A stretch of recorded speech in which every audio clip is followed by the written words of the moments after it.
another episode of Sitting Pretty in Chaos, where we heal, inspire, and awaken. Today, we have a special guest. His name is John Mollura.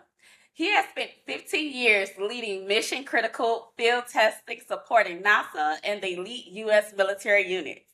Today, he's a leadership coach, a keynote speaker, and author of the upcoming book, Let It Fly, Stop Overthinking, Take Action, Live with Confidence. John helps capable leaders stop overthinking, cut through mental noise, and take the next right action before they feel truly ready. He has coached over 400 high performing professionals and developed keynotes across the US and the internationals. His mission is simple: overwhelmed is not a sign you are incapable. It is usually a sign that too many things feel important at the same time. Clarity comes first, confidence follows action, and Let It Fly will be released in the middle of September. Everyone, welcome John. Thanks so much, Kai. All right. Applause and everything. I love it. Thank you so much for coming. I'm so My excited. pleasure. I'm excited to share this with my audience. And I think this is going to help everyone to challenge me because you're my first guest. Awesome. Awesome. Tip of the spear. Tip of the First one. spear. So I know that's so Love it. amazing. And I feel like you're going to bring so much value to all the different type of people. I have a very diverse audience. I'm very diverse. So I feel like you're going to encourage others to, be better and focusing on their healing journey. So thank you again for being a guest. My pleasure. My pleasure, Kai. Well, I did want to let you for starters. Tell me a little bit about you. Geez, how long you got, Kai? So the biggest thing is the question I get asked all the time is how did you end up, working alongside NASA and alongside, these elite military units? And I would love to tell you that that was always the plan, but it wasn't. And looking back, you can see God's hand in all of it, obviously. But at the time, what I did was I just continued to say yes to opportunities, even if I didn't feel ready. And even if I felt scared. And sometimes it caused a lot of anxiety and fear, but a lot of times my motivation, unfortunately, was I was so unhappy where I was at. I let that desperation be my inspiration and would just say yes. And it kept working out. But that's probably the biggest thing that I like to share is that if you are somewhere where you're not happy with the way things are and opportunities come up, even if they don't seem like the perfect opportunity, right? Because we can just sit forever waiting for perfect, and perfect's never going to happen. But if you just keep taking that next right step, and it might not even feel like it's the right step at the time, but just saying yes to things that are in alignment with like a North Star you have, don't worry about not having every step figured out. Just keep doing the best that you're absolutely able to do and moving forward. That's how I actually ended up working in the space program. I love it so much because I realized that a lot of people don't like to take a lot of risks. Hmm. And I think that caused a lot of people to be very, I guess, comfortable. And then they don't realize that a lot of people are, in their dream positions, they had to take a risk. There had to be some compromises. So there's a lot of those for sure. And I'd like to back it up and talk about the mentality to have. And a lot of what I talk about, especially in my book, is shifting out of autopilot into awareness. Because you mentioned the big thing of people just stay comfortable and they just stay where they are, right? Like that's physics or that's life. Like if nothing influences something, like nothing's going to really change. So whenever we just stay stuck, you might genuinely be happy, like where you're at. Cool. But we need to be honest with ourselves. Like, am I just settling for what is familiar? And sometimes we interchange familiarity with comfort. And familiarity is where we just stay stuck because the human brain likes to know what's next, right? That's why we like horror movies. Like, we might not know what the next jump scare is, but we know we're kind of safe. So that jump and that fear that can get induced with that, but in a safe environment is why we like that stuff. But then it kind of backfires on us, where we want to stay where we're at because our brain, even if we're unhappy where we're at, it would rather know what's going to happen than do something where the brain doesn't quite know what's going to happen. But once we can recognize that and just realize, oh, this is just my primal brain kicking in, Yeah. that it's trying to keep me safe, then we can, and that's like the amygdala and like all the like, involuntary responses. When we can realize that and become aware of like, oh, this is just my brain trying to keep me safe in the best way it knows how, but that's not bringing in, like our prefrontal cortex and like the parts of our brain that make us a logical human. And we can say like, this is me trying to stay safe. Let me actually separate the data from the drama. And the drama are the stories we tell ourselves that are, through all our past experiences and the lenses that we look at everything through. When we can realize like, okay, I'm putting all these stories on top of the actual facts. Like the data is like what a camera would have recorded. So when we can start moving past that, that's when real growth can happen and we can really figure out where we want to go and start to break out of maybe these ruts where we've been. You're so right about that. And I think a lot of people are still learning how to unwire certain things from their past trauma. Sure. And because it takes a lot of courage first to even be honest with yourself and look at 100%. yourself in the mirror and say, you know what? I didn't reacted this way. Yeah. I don't like that I allow someone to, even have me to change your own energy or how you change your ways. And that takes a lot of hard work first and Hmm. courage. Because, Yeah. even when people don't, really want to go to therapy, yes, fear is a portion, but it's like a lot of it is that you have to be honest with yourself. You Hmm. can't go to therapy if you don't want to be honest with yourself. And to be honest, if you can't be honest with God, if you can't talk to Him and be transparent with Him, there's no way you're going to go and sit on anyone's couch and be honest and transparent, or a coach like yourself. And, when people are wanting to help you to push you on your healing journey. So that is something that I appreciate you for sharing that, because it's so honest, and especially for a lot of men. A lot of men are still on the fence of going to therapy. So kudos for even, identifying a lot of. Yeah, thank you. And I always say like I went to therapy before it was cool. Like we're talking Right. like early 2000s and like especially being a man and a man working in like a paramilitary environment, like there was very much the suck it up buttercup mentality and whiskey and beer therapy.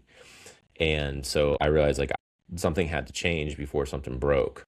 So that's when I started meeting with my first therapist back then. But I want to touch on something that you said where like about being on if you can't be honest with God, Yeah. therapy is really not going to work. And what I want people to understand is, and this is because this is something I really wrestled with until, some people really spoke life into me, is whatever you have going on, whatever you don't want to say in your time with God, number one, God already knows what's going on, right?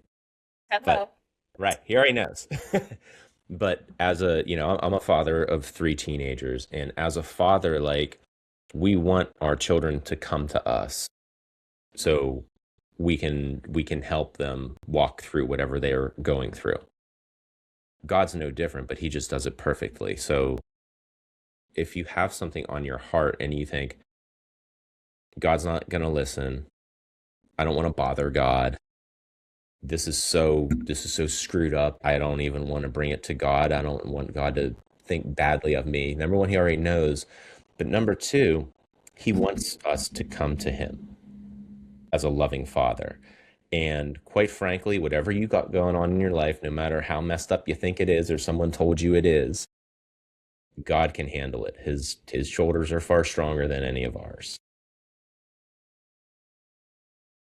And I always tell people, have the faith of a mustard seed. And sometimes I have some days I don't even have the full mustard seed, Lord. Sometimes I just got a little corner, but you just got to hold on to your faith. That's all you need is a little bit. I always tell people that. And it's so interesting because the field that you are they make it really difficult with your mental health as a man. So can you talk a little bit more about that? There's a lot of men that do listen to my podcast that are men, even though it's a girly title.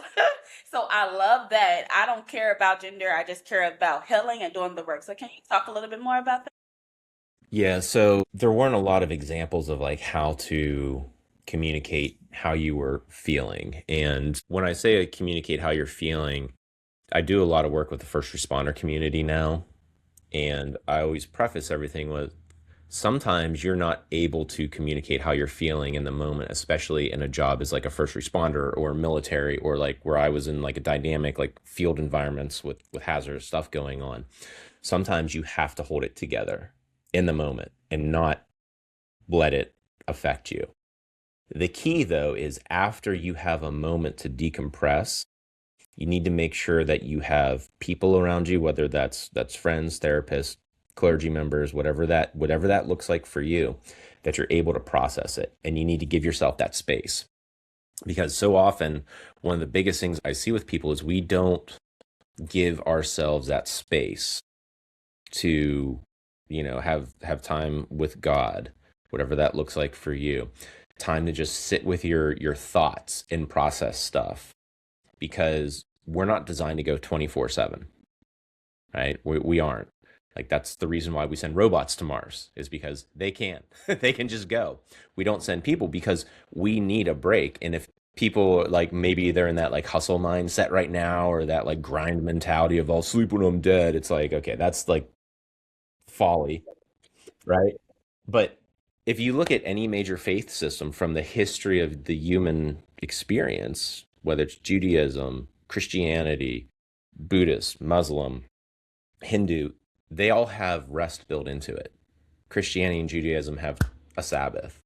Muslims have multiple prayer times for the day because we all realize we need this space to allow us to perform, at the best levels that we can. And that's probably one of the biggest things that I see is people, men and women we don't give ourselves that space. Yeah, that's so true. I think the biggest thing is just patience. Mm, Um, I think with just having so much patience and just giving yourself so much grace. People are so hard on themselves. yeah. And it's like no one struggles is bigger than the other. You're not bigger than the other because it's so funny because last week when I was watching church and I wanted to do an episode and I was like, oh, I don't know. I wanted because I wanted to cut my hair. I said, let me wait. And then when I watched church, it was a similar message. And you just have to just be patient, give yourself grace, and it's okay. I think a lot of people, once they see that there's such a long delay, they get so hard on themselves. And it's like the more that you've been patient, that wait time, it doesn't go out the window. You're just waiting for it to be your time. So that's so good. And I think that for just men in general, they do need to focus more into their mental health.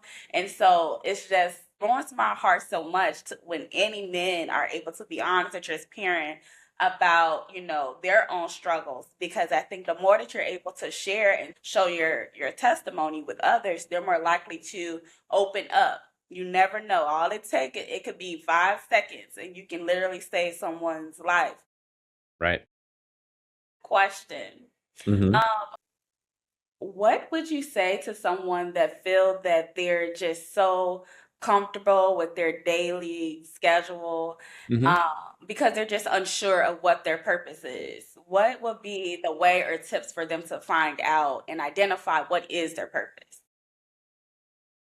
So that's the big thing that a lot of people, especially people that I work with, wrestle with. Like they've reached very high levels, right? They have a lot of success on paper, like they're vice presidents, they're doctor, like whatever it is, and then they're like, but I feel like I'm not doing what I should be doing, right? And I can resonate with that a lot because when I was in engineering on paper, like it looked like everything was great. Like I was high performing, like I got to work on very cool things, got to work with awesome people. But once I started healing, I realized that that wasn't where I was supposed to be. And that created a lot of tension in my head because it's like you're good at this and the world says like this is a great job, but when you feel pulled and you're like there's something different that I know I'm called to do, that's when it becomes even more important to intentionally carve out quiet time so you can listen to those whispers of God.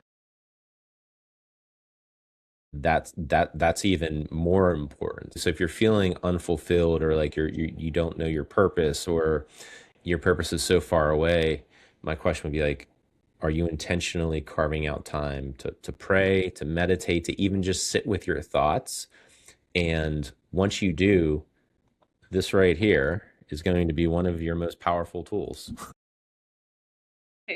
If you start writing down what you're thinking and what you want your life to look like, I promise you that has a lot of power. It's not going to make it happen, but once you start writing down your intentionality and reviewing it and revisiting it, that's when things can become clear. So, first step is carve intentional time for quiet. Shut the notifications off, put your phone on airplane mode. You know, if you have kids and you're like, I never have quiet time, well, maybe it requires waking up a half hour earlier. Set some intentional quiet time. And I'm talking like it can be 5 minutes, right? You don't have to be a perfect meditator. Like just the intentionality of it and then start writing it down and then keep pulling those threads and being curious about it. Those are really good tips, and I think it'll be very, very beneficial to a lot of the audience because it's three things I always say. The easiest way to try to quiet your mind is learning how to understand what is the sound that I'm hearing.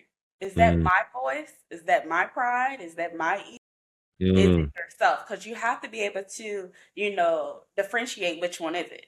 Once you're able to know if this is my own voice that I'm hearing, my own pride and ego, or is it God's voice, right. or is it the devil? Hmm. Once you're able to understand those three voices, then you know, oh, this is just the devil want to mess with me Yeah. today. Yeah. And the devil loves to speak in absolutes, right? Yeah, exactly, Yeah. You're exactly. always going to be like this. You'll never get better. Everybody else has it figured out. Nobody cares. Like those are Yeah, very telltale signs that it's the enemy whispering because when the enemy whispers to you, it's going to be condemnation. Like there's no recovering. There's no hope. When the Holy Spirit and God whispers to you, you might be convicted. You might say, you done screwed up, right? But here's how we get out of it. So once you can realize that the enemy is always going to tell you there's no way out, there's no hope, and the Holy Spirit might convict you and say you need to get things tightened up. But it might be a whisper, might be a mustard seed, but here's how to move forward. That's how you can start to differentiate God from the enemy. The enemy speaks in absolutes. so good. And when I looked at some of the information for your book, you had me for the first chapter. When I saw it said you're not lazy, I said lazy. No, absolutely not. I have a quote where it says, lazy people do not wrestle with the gap between their capability and their execution. You do. Can you talk a little bit more about that? That just really stuck to me. And I think there's a Yeah. lot of people that may be perfectionists that may be hearing this and just have to realize, you know what, you're not lazy. Yeah. It's just Yeah. some things you need to shift up a little bit. Exactly. So speaking to my, perfectionists out there, I'm a recovering perfectionist. We can get so stuck in our heads trying to make it perfect, right? And if we can be aware and honest with ourselves, perfectionism is really just a fancy way to delay. And if we pause and just kind of look from the outside in, the things that we're most perfectionistic about, whether that's appearance or launching a website or starting a podcast, the things that we're most perfectionistic about are probably the things that we identify with the most. And the reason why perfectionism is tricky is because on the surface, it seems like we care so much and we want to do well. But really, what it is, it's a socially acceptable way to delay, waiting for perfect. When instead, what we need to aim for is excellence. Because perfection, like there's only one perfect person who walked this earth, and it's not John, and it's not Kai, and it's not anybody listening to this, right? Yeah, dude lived about 22,000 years ago. So if we can never achieve perfect, we need to realize that that's exhausting, and that's already setting us up for exhaustion to try after perfect. So I'm not advocating that we just put garbage out into the world. What we need to do is we need to be aware of what does excellence look like. Perfectionism is flawlessness. That's not going to happen. Excellence, on the other hand, is about doing your absolute best with the skills, the resources, the people around you, the time you have, and just doing that. And that's the reason why the book is called Let It Fly. It's about figuring out what's the acceptable level of like rigor and like, how well does this have to be? And then just saying, I'm just going to let it fly and realize I did the best that I could and not let my ego get so damaged whenever opportunities for improvement come up.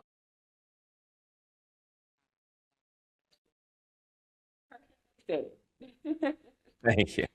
When you were mentioning a little bit about your journey, and I know when you said when you were going through the whole transition from, now being, I know you did a little bit of photography, and then now, also doing podcasts and also writing your book and coaching.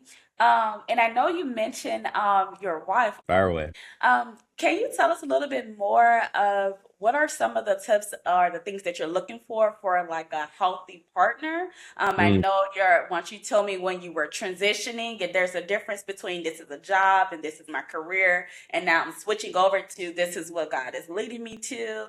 I have to shift and transition to different field. Can you talk a little bit more?